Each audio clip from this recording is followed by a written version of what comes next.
जय श्री कृष्ण। आप सभी को आषाढ़ अमावस्या की ढेरों शुभकामनाएं। प्रिय भक्तों, आज के इस वीडियो में हम बात करेंगे आषाढ़ी अमावस्या के विषय में कि आषाढ़ मास की जो आने वाली अमावस्या है वो किस दिन है, 13 तारीख को या 14 तारीख को।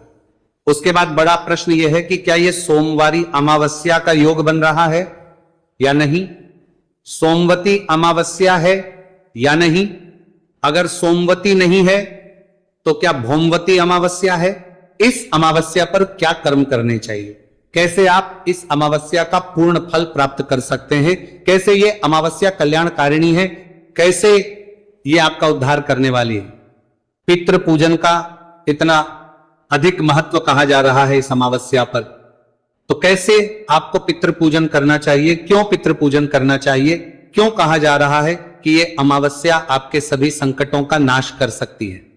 और मैं सदा कहता हूं, एक कर्म यदि आप प्रत्येक अमावस्या पर कर लेंगे तो आपका जीवन संवर जाएगा। प्रत्येक अमावस्या पर महीने में एक बार अमावस्या आती है।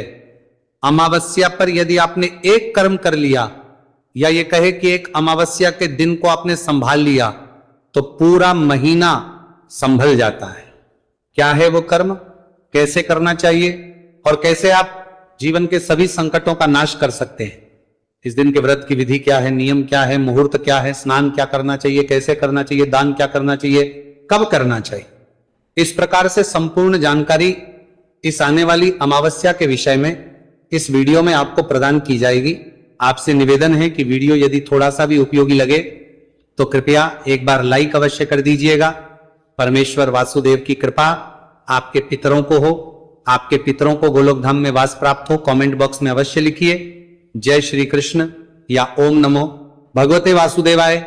चैनल पर नए हैं तो सब्सक्राइब कीजिए, क्योंकि यह प्रतिष्ठित ज्योतिष संस्थान का चैनल है। यहां पर सभी जानकारियां ज्योतिष शास्त्र और पंचांग पर आधारित ही प्रदान की जाती है। आइए जानकारी आरंभ करते हैं। बात करते हैं आने वाली अमावस्या।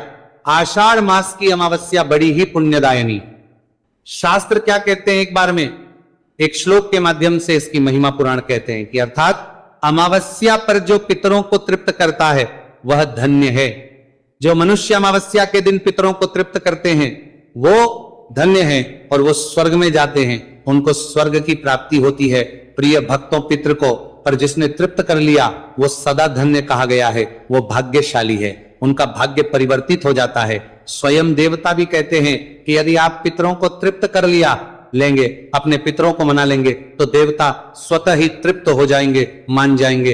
अमावस्या आपके लिए पुण्यदायिनी तिथि है। इस तिथि पर स्नान की महिमा, दान की महिमा, पितृतर्पण की महिमा, व्रत की महिमा खूब है। पुराण बता है कि अन्य तिथियों पर, सामान्य तिथियों पर जो आप दान करते हैं, सामान्य दिनों में उसकी तुलना पर जो आप कर्म अमावस्या पर करते हैं वो कई गुना अधिक पुण्य प्रदान करता है।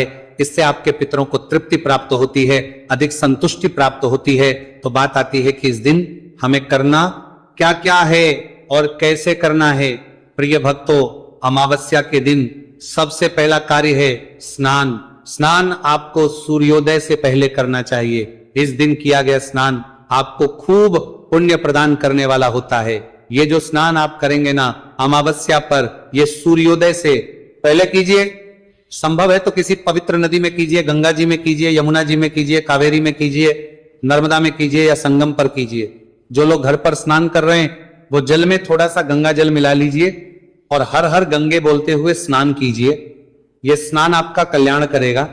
खूब महिमा है अमावस्या के स्नान की, स्नान करना चाहिए। स्नान करके सूर्य देव को जल दीजिए, देवता की पूजा कीजिए, पीपल को जल दीजिए।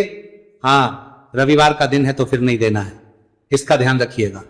इस दिन आपको भगवान शंकर की पूजा करनी चाहिए, भगवान नारायण की पूजा करनी चाहिए। यह पूजन करने के बाद आप व्रत पूजन का संकल्प करेंगे, व्रत पूजन करेंगे। देखिए, इस दिन जो आप पूजन करते हैं वो मूलतः भगवान गौरी शंकर के निमित्त किया जाता है, तो भगवान की स्थापना करेंगे। मूलतः भगवान गौरी शंकर के निमित्त किया जाता है तो भगवान की स्थापना करेंगे।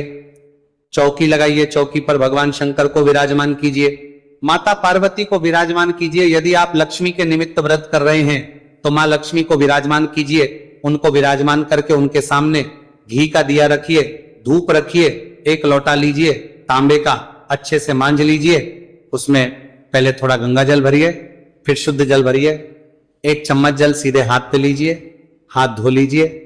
हाथ धोने के बाद धूप दीप को प्रज्वलित कीजिए। शुभम करोति कल्याणम, आरोग्यम धन संपदा, शत्रु बुद्धि विनाशाय, दीप ज्योतिर्नमो चस्तुते। धूप और दीप को प्रज्वलित कीजिए और अब आपका संकल्प करेंगे।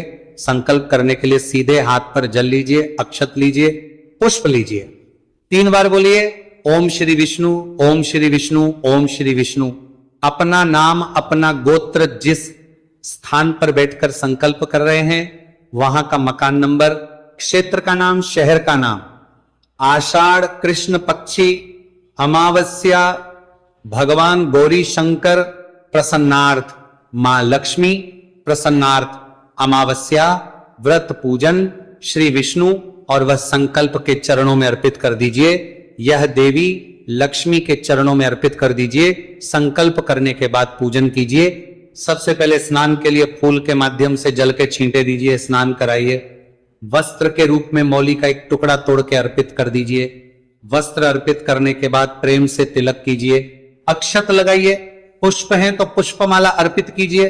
पुष्प अर्पित करने के बाद धूप दिखाइए, दीप दिखाइए। नैवेद्य के रूप में फल, मिठाई, मिश्री, बताशा जो आपके पास है, अगर आप इस दिन पूरे पकवान बनाए हैं तो वो अर्पित कीजिए और फिर 1 चम्मच जल अर्पित कर दीजिए या फूल से जल के छींटे दीजिए आज मणि के रूप में। जो दक्षिणा चढ़ाना चाहते हैं दक्षिणा चढ़ाइए। इस प्रकार पूजन करके फिर कथा श्रवण कीजिए।